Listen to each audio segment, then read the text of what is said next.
aggressively casual. Say hi, Cheeks, again, because that did not capture. Oh, hi, Cheeks again. Sweet. There we go. Look at that. Hello, There I am. everyone. Oh, look, Hello. I'm hiding down in the corner.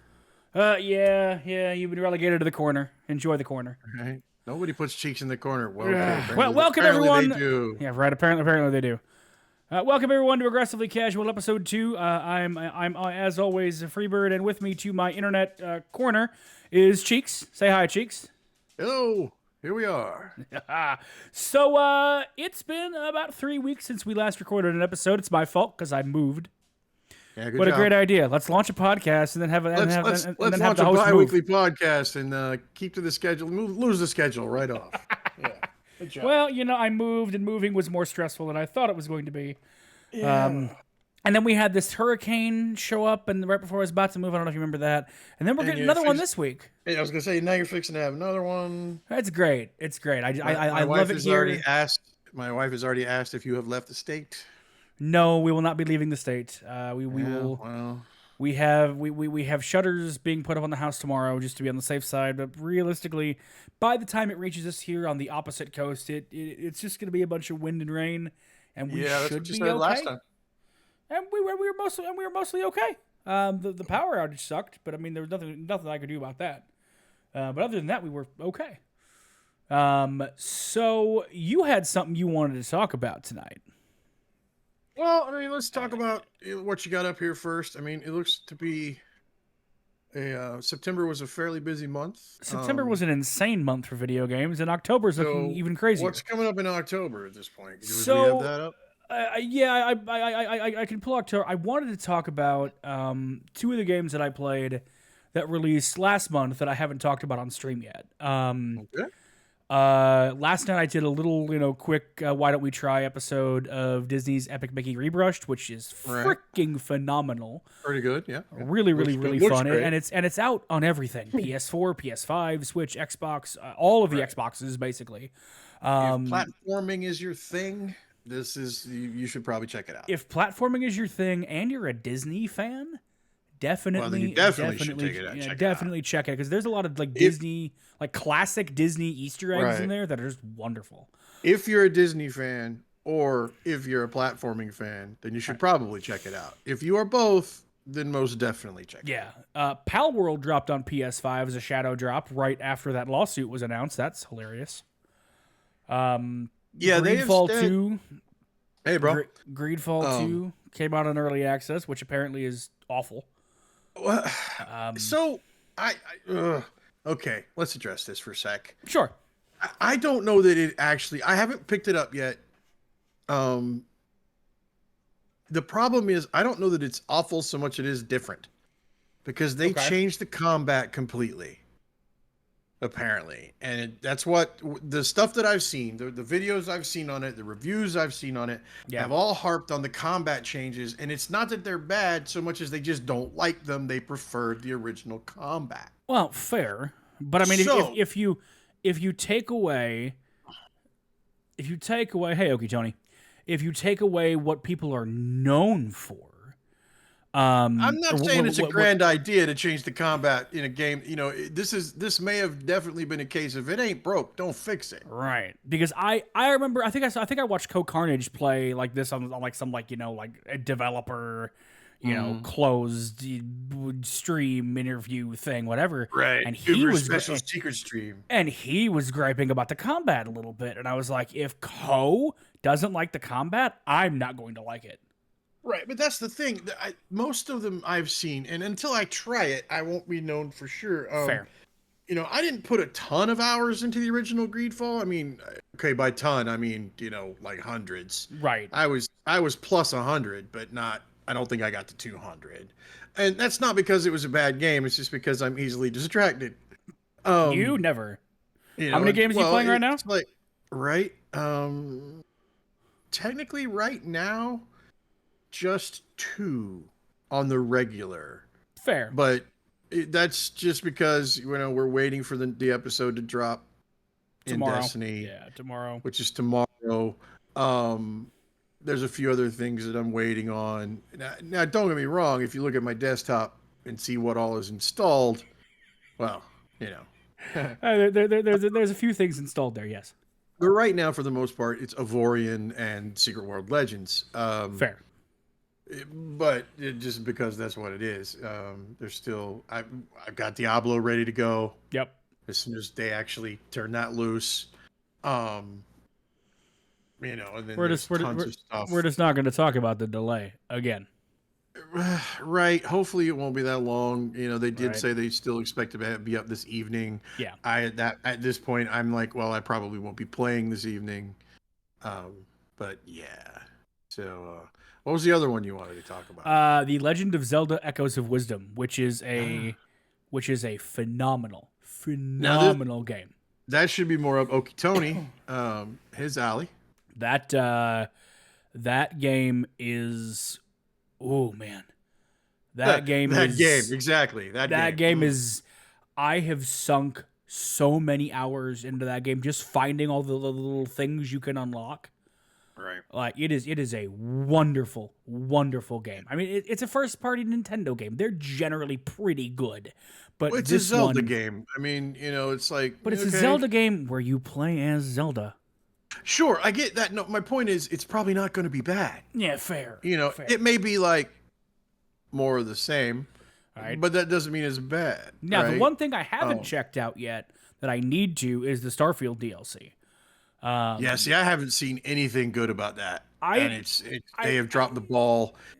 If after a while, so when I look at what people are saying, I look for trends, right? Right.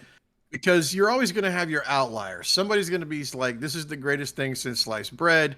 Someone else is going to be, "Oh my God, why does this exist?" Right. That's so you look at the trends, and unfortunately, the trends for Shattered Space all tend towards the same thing. Bethesda, you're better than this. Yeah. It's short on story. It's like one new planet that's bespoke. Yeah. So the planet itself, they're like, this is great. Yep. Too bad the rest of the game isn't this way. Right. But the story fails to take into consideration any of the previous storylines, like the fact that you could marry one of the one of the NPCs that's in this faction, who's been told you can never return home. Yet when you take her to the planet, nobody reacts. Ooh, yeah, that's very un-Bethesda. That's dropping the ball badly. Yeah, that's very un-Bethesda. Wow. Now, supposedly, I saw a thing the other day that said supposedly that's bugged, and people are like, "Yeah, I believe it. Want to see it." All right, but I mean, yeah, right. I'll believe no new ship parts. When I see it.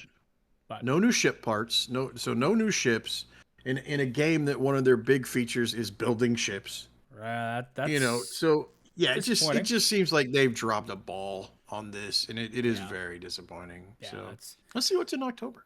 All right, so October. October is huge again. October, the things that stood out to me, Silent Hill 2 remake is tomorrow. I have it. It is, oh boy. That game scared the crap out of me when I was a kid. It scares the crap out of me as a 34-year-old man. Nice. I've never been a Silent Hill guy. Not for any other reason. I mean, I've seen them, whatever, it's not something. Starship Troopers Extermination, is that the shooter? That's the shooter, yeah. Obviously, Diablo Vessel of Hatred is tomorrow. Well, it's tomorrow today.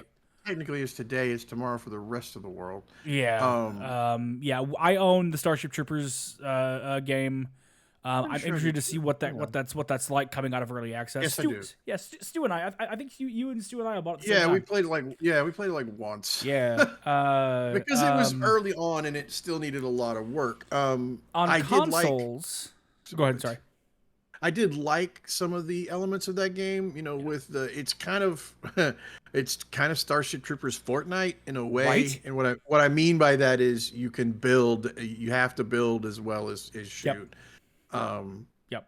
So yeah, we've got console that stuff. Console, like New World Eternum comes out on the consoles. I mean, and PC technically, but it's more of a console release in a couple of weeks. It's the same game. It's just there's pivoting to calling it an action RPG, which seems to be the trend there's a couple other MMOs that are about to release that are doing the same thing. They're calling themselves action RPGs. Well, WildStar did it, and Wayfinders. Wayfinders did it, and Wayfinders Right. had great success with that. Really, to be honest. When I think action RPG, I think Diablo.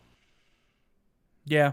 Top down or 3/4 sort of thing. Yeah. Okay. What else?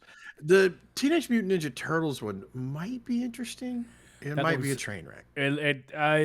Most of them have been pretty good. The Shredder one that was a couple years ago was really good. Trisha's really interested in the new Mario Party game because she loves those. That's Mario Party, right? Yeah, I get it. We play them with her sister because her sister's all the way over in Ireland. It's something we can do to spend time with them, and so she loves Smurfs, that. huh? Yeah, apparently the Smurfs Dreams is coming. No idea what that's about. The big one, Black Ops 6 later. The big one is Black Ops 6 at the end of the month. Right. Which and what we baited was fairly fun. Don't get me wrong, it's Call of Duty, and so for the most part, you know what you're getting. There are some new things, obviously, in the multiplayer with the new dynamic movement. Yep. The Omni movement system, as they call it. Yeah. But it's still Call of Duty. Oh yeah. So now, if you like Call of Duty, you'll probably like this. This is supposed to have a decent single player campaign, though. Yeah. So. Well, think of it as if you like Call of Duty and you have Game Pass, just play the fucking game. Then you're gold, right? Just play the fucking game. The other one is the other big one, Dragon Age. Yep. That's Dragon Age. That's kind of the elephant in the room. Is the Veilguard. Everybody I know is waiting on this game. Yep. And I do mean everybody I know. Some of them are like already twitching because it's a Dragon Age game. Yep. I have personally never been that invested in the Dragon Age world. Do not misunderstand me. I think it's pretty good. I've played 1. I played 2.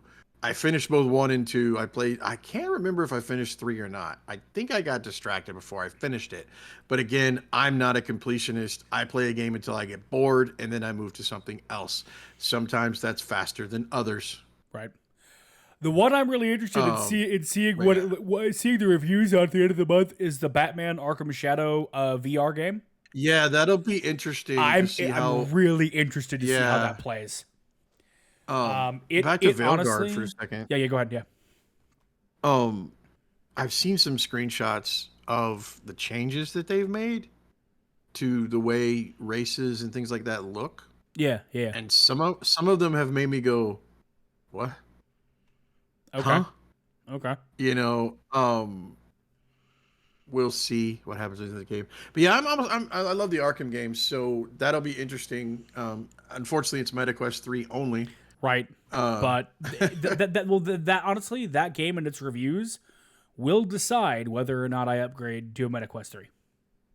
Oh, it's not a question of if. For me, it's simply a question of when. Well, I'll put it up. If I do it like before Seamus's birthday, right. Or like sometime next year. Let's be real. I want the color pass-through cameras. Yeah, me too. It seems like an odd thing, right? Oh, It's got more power. It's got blah, blah, blah. Yeah, it's got color pass-through cameras. Right, yeah.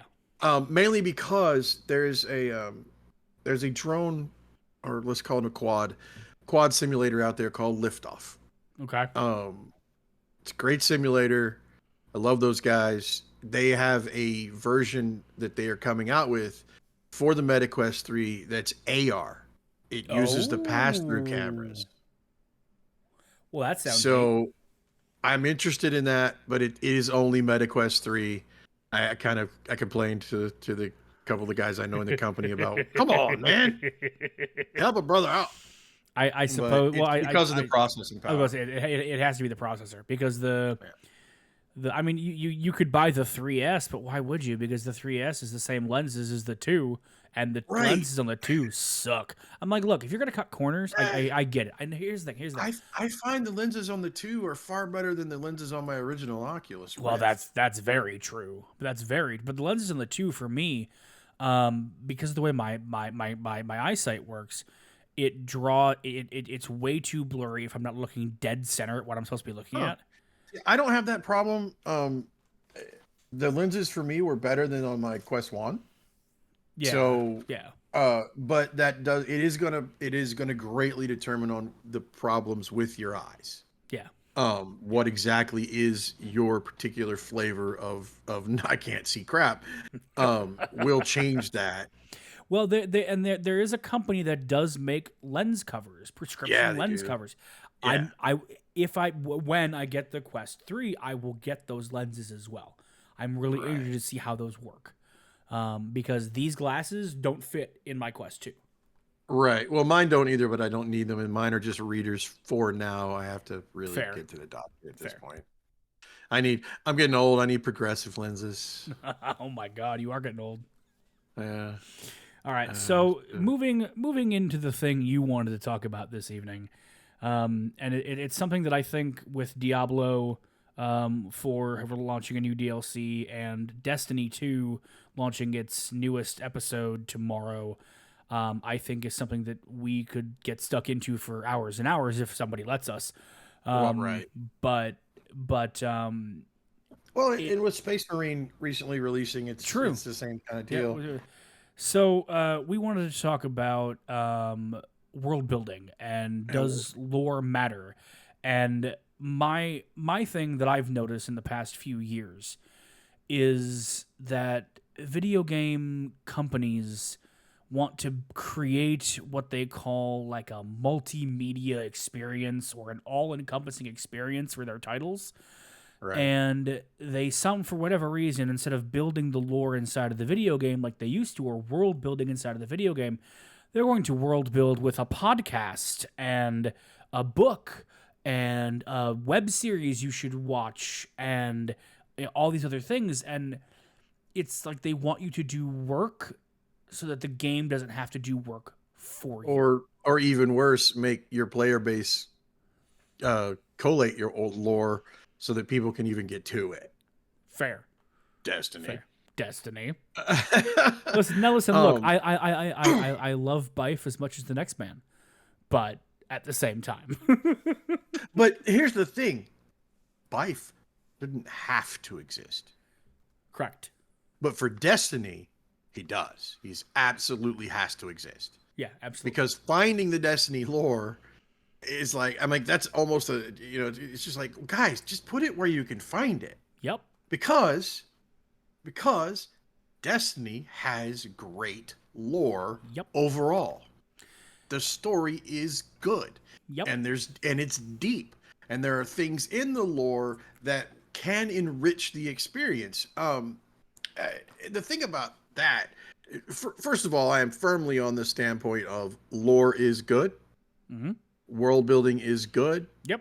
On the other hand, if your game is a twin stick shooter, do you really need it? Probably not. Because you know what you're buying. Yep. But if it has any type of story elements at all, then you need some lore. And for me, deeper is better. That's how Grandma died. Destiny's lore is deep. The Diablo lore is fairly deep. Yep. Diablo, however, I think at this point, this is going to sound weird. Diablo needs to lighten up a bit. They're almost too dark at this point. Okay. Here's the thing. The world of Diablo, there is no light in the darkness at this point. Right. None. Yeah. Zero. Zilch. So it just becomes oppressive. Yeah. And it even becomes oppressive to play at times because they're like, I'm like, there's no point in this because I'm not going to make any headway against, the hordes of hell, so to speak, coming, the game. It's the same feeling that I had playing Ghost of Tsushima on PlayStation 5. When that came out, I was like, the game is wonderful. It's a wonderful game. The story is great.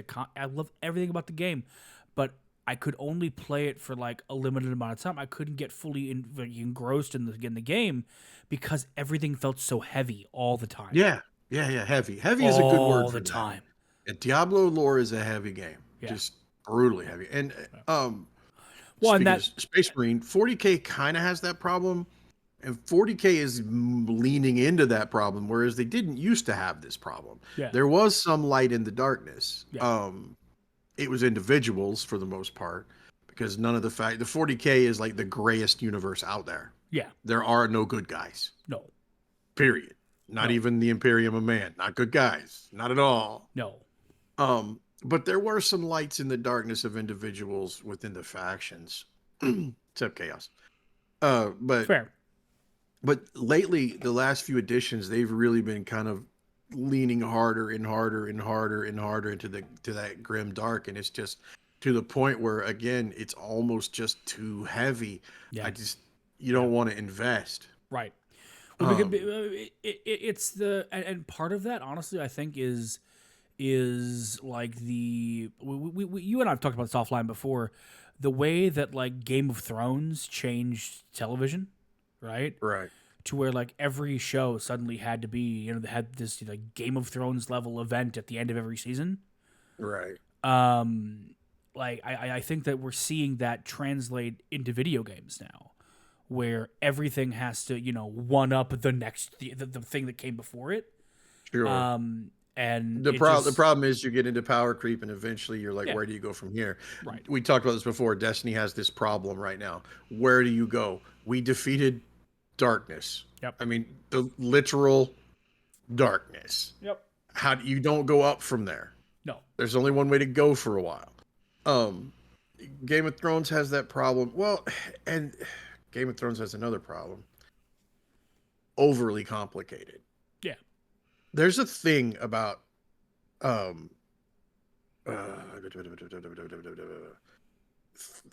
sort of thriller style democratic what word I'm looking for, that democratic drama thing, where you're political, that's the word I'm looking for, use your words. That political drama, you have to complicate it, but there's a line that once you get too involved, now nobody can keep track of it all. And Game of Thrones ran that problem. Destiny also kind of has this problem. There's so many factions now that you forget that certain factions even exist because they're not the focus at this point. And then when they pop up, it's like, oh, well, these guys are still here. Yeah, these guys are still here. Great. On the other hand, Diablo doesn't have this problem. A demon is a demon is a demon is a demon. Fair. Well, like, with like world building, like I think that the games that you and I play, like, do a great job of world building. But I think that,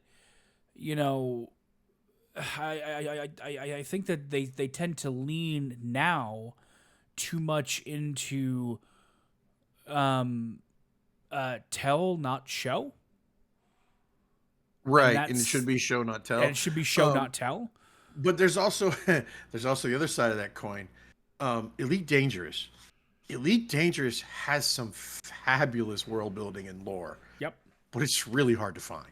Correct. It is awful to find. It's awful hard. It's just, if you're not reading Galnet news every day or whatever of that sort of thing, it's not quite to Destiny levels of we need some other dude to do this for us.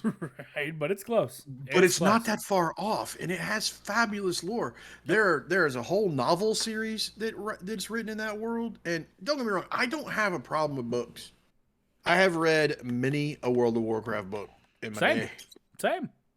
But it shouldn't be necessary. That's the part that I think game companies are I don't want to say forgetting, but I think that they're hoping that you'll like their shit enough to invest in all these other products so they can make more money, because they know but if they're I not going to can't make figure enough out the original product, why the fuck should I buy a book, right? Well, but they know they're not going to make enough money off the game, right? Because every game that comes out now is underwhelming sales, that disappointing profit margin, blah blah blah blah blah. So they're going to get you to buy these other things hope to get you to buy these other things to invest.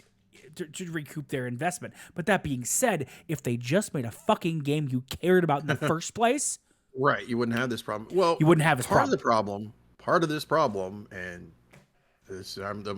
and don't cancel me on this one, is budget.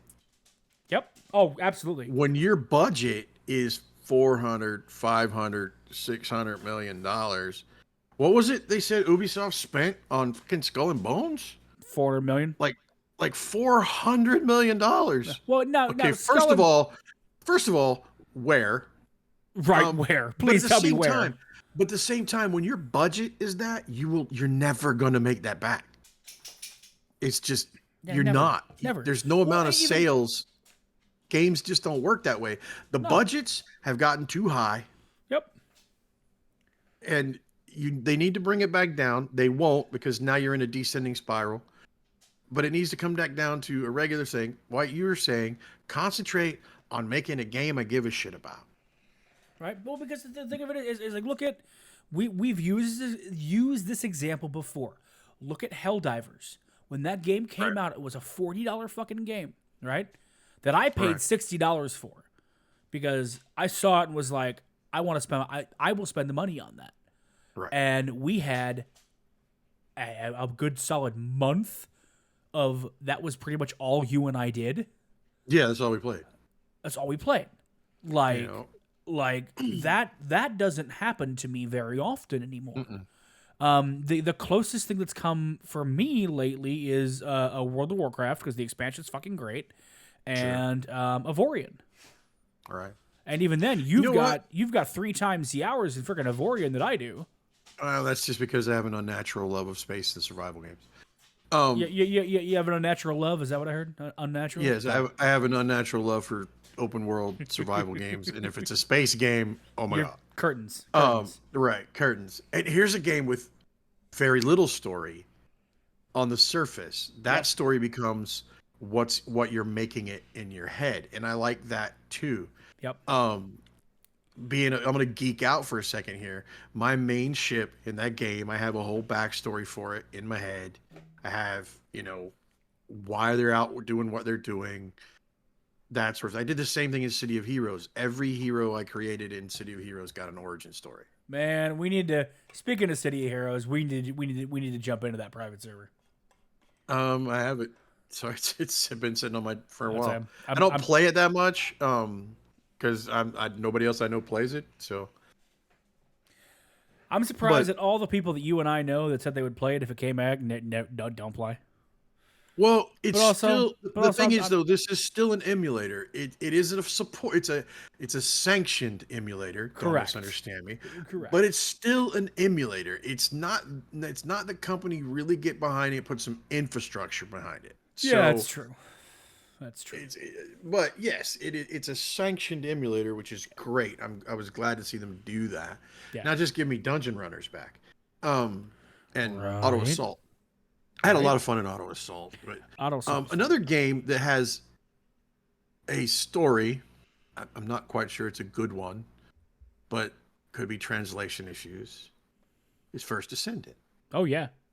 We played a lot of that. When it first came out, until we got distracted. Basically, it wasn't anything that happened other than we got distracted with other releases. I wouldn't even say that it was the content they wanted you to run was too grindy for us to be interested.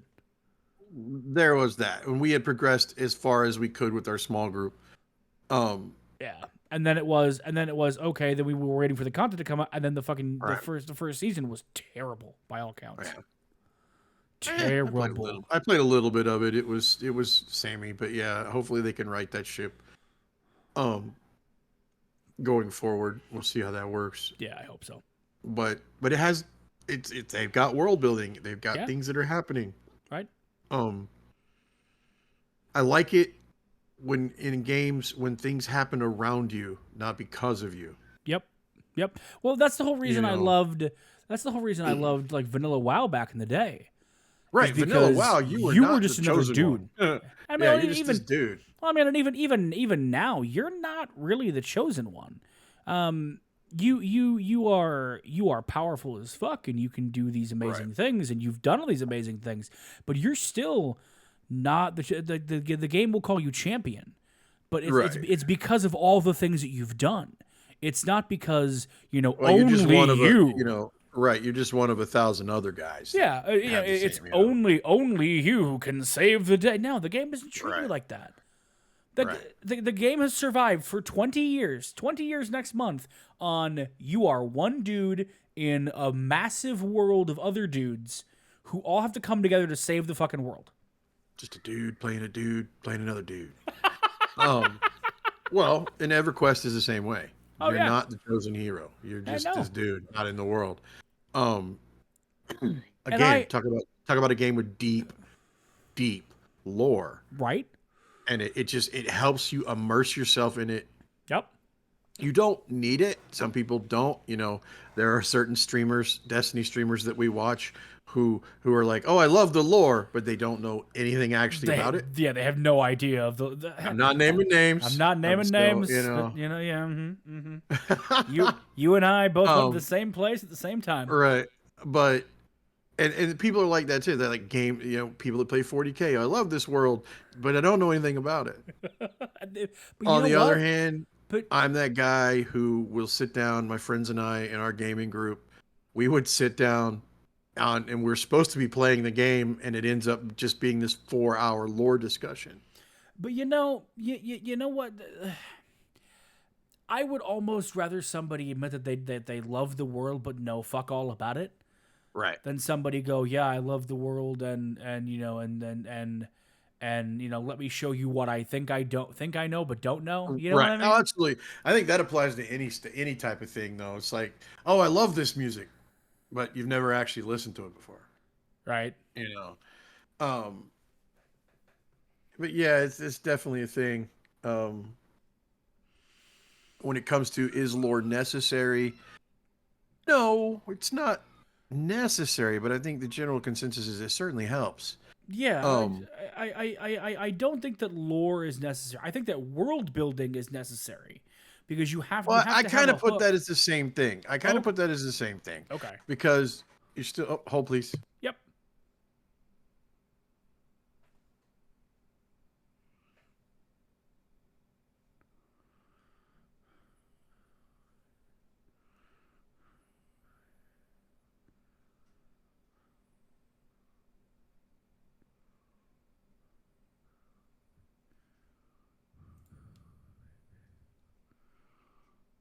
Let's check on Diablo maintenance. Well, performing emergency maintenance in the game will be unavailable during the... Oh, goody. We've reached emergency maintenance phase, chat. Well, that's probably based on their thing from earlier. Yeah, I'm just going to check the customer service thing and see.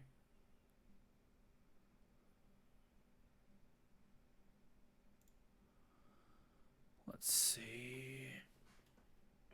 Oh, you do that. I'll be right back. Sorry. No worries.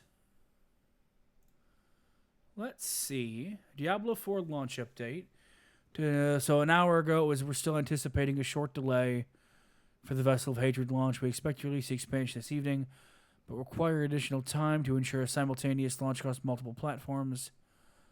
At 4 p.m., they begin locking new logins. Okay, so they've locked new logins. Let's see if the forums...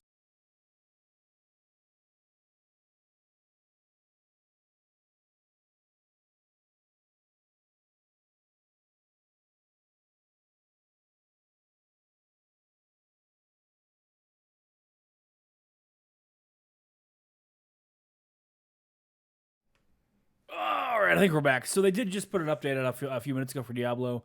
They'll have it basically that Steam players can download the patch. Players should be seeing a login license there when logging in. That's okay.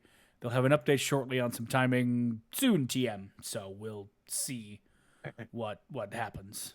I mean, it could be up in half an hour. It could be up in 10 o'clock. Who knows?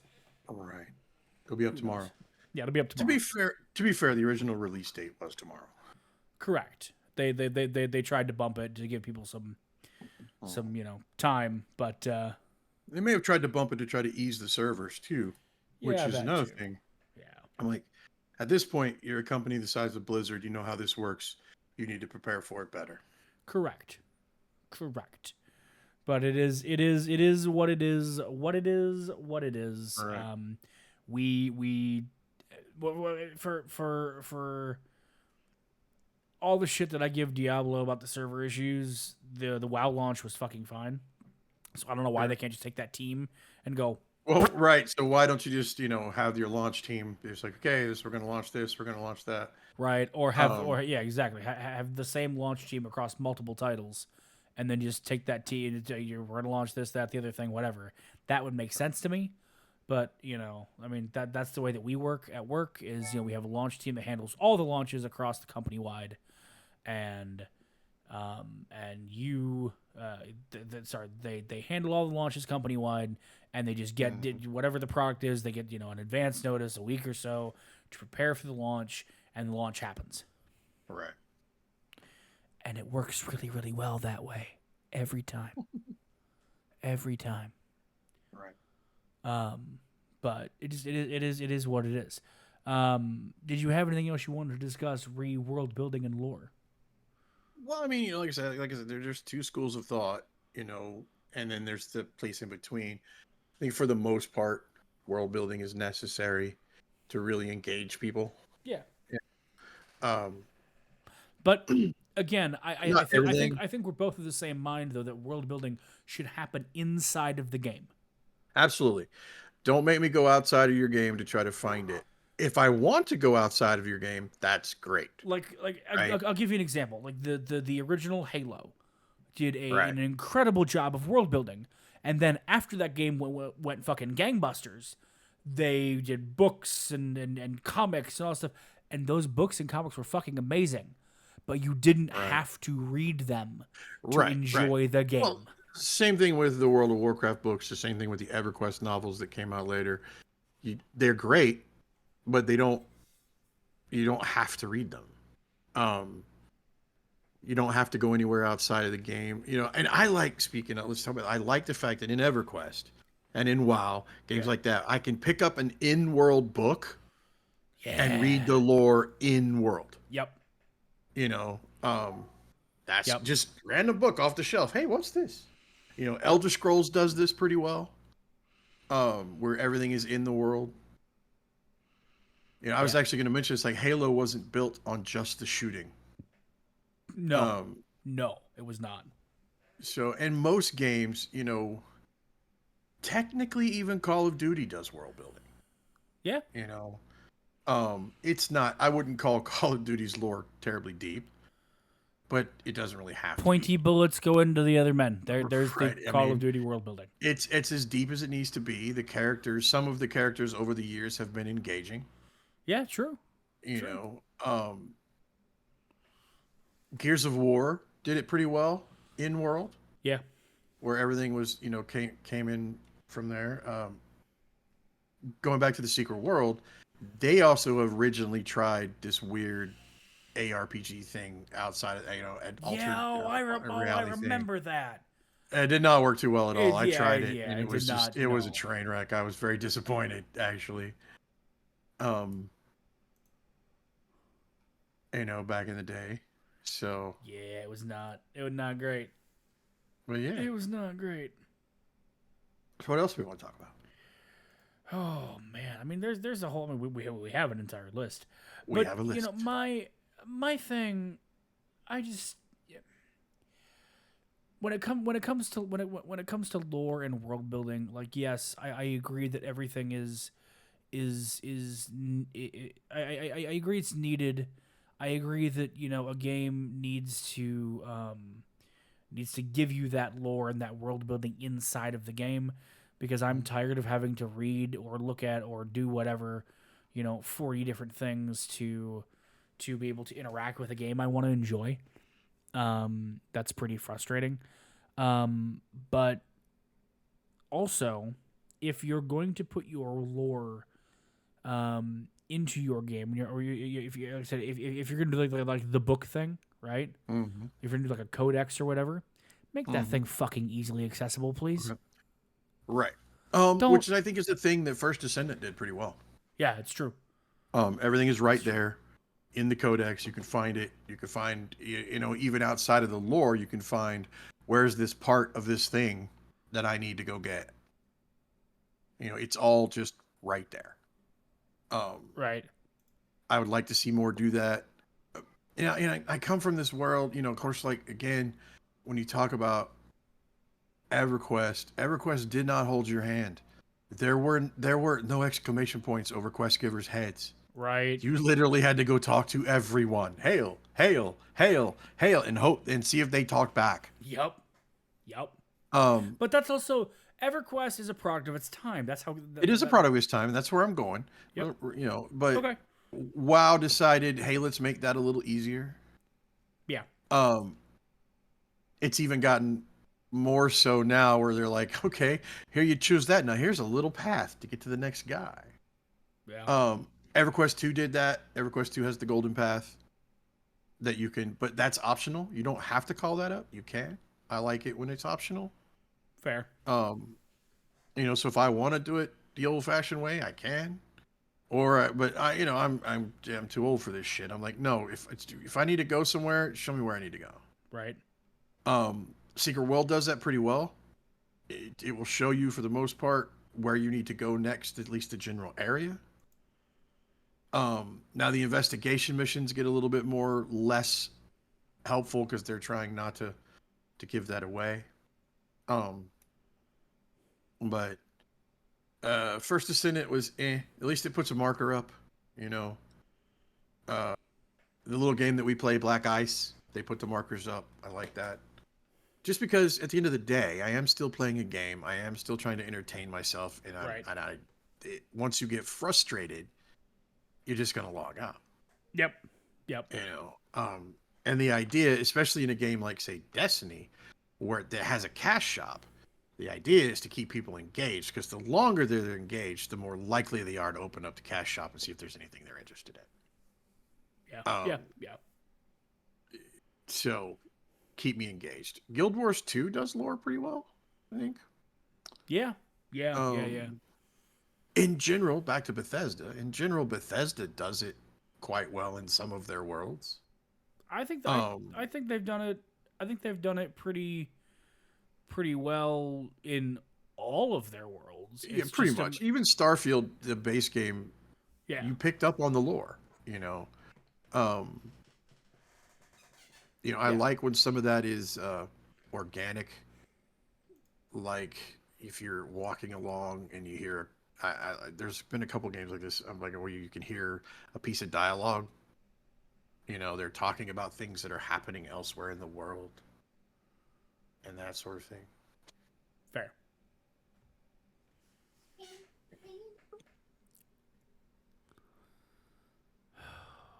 But yeah, I'm trying to think I'm trying to think of the last game that I played that didn't require me to have like outside knowledge of the game. Right. Or the thing with it involved, and I'm like, I can't think of one off the top of my head. Right. I can't think of where they didn't want some kind of outside work from me to enjoy the game. Yeah, and I think unfortunately that's just the times that we're in. I don't particularly care for it either. If you make me work too hard, I'm just going to disengage. Yeah, fair. Yeah, I'm kind of in the same boat. But yeah, I mean, I think that about wraps up most of that discussion for the evening. I wish we could just jump into Diablo right now, but apparently that's not happening. Yeah, apparently not. But yeah, so it'd be interesting when that does happen. So right. Still we're performing emergency maintenance on Diablo 4. Game will be unavailable this time. Yeah, thank you for your patience. I keep refreshing the blue post just to see if there's an update, but the last update was that one that I shared previously that we'll have an update shortly on timing. Right. You keep using that word. I don't think it means what you think it means. What you think it means? All right. Exactly. But I mean, it is what it is. But I'm gonna drop this real quick. Let me see. Hit the buttons. Do the thing. I need the marker. Oh no, it's broken. That's lovely. Good job, Twitch. Now it's X. It's not Twitch anymore. You need your pad. You need to go plug it in. No, I need to.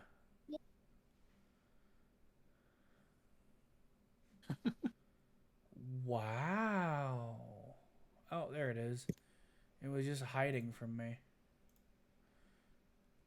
Oh, I guess not. I'm trying to add a marker to the stream so I know when to cut the highlight. Okay. And it's like, nope, something went wrong. Please try again later. Good job, Twitch. Good job. Nice. Gold star. Gold star. But yeah, as always, guys, if you like this kind of content, please feel free to hit the follow button if you are on Twitch, if you're on YouTube, or anywhere else. Hit the subscribe button. Those are free ways to support what we do. If you really like what we do here, you can hit the join or subscribe button, depending on what platform you're on.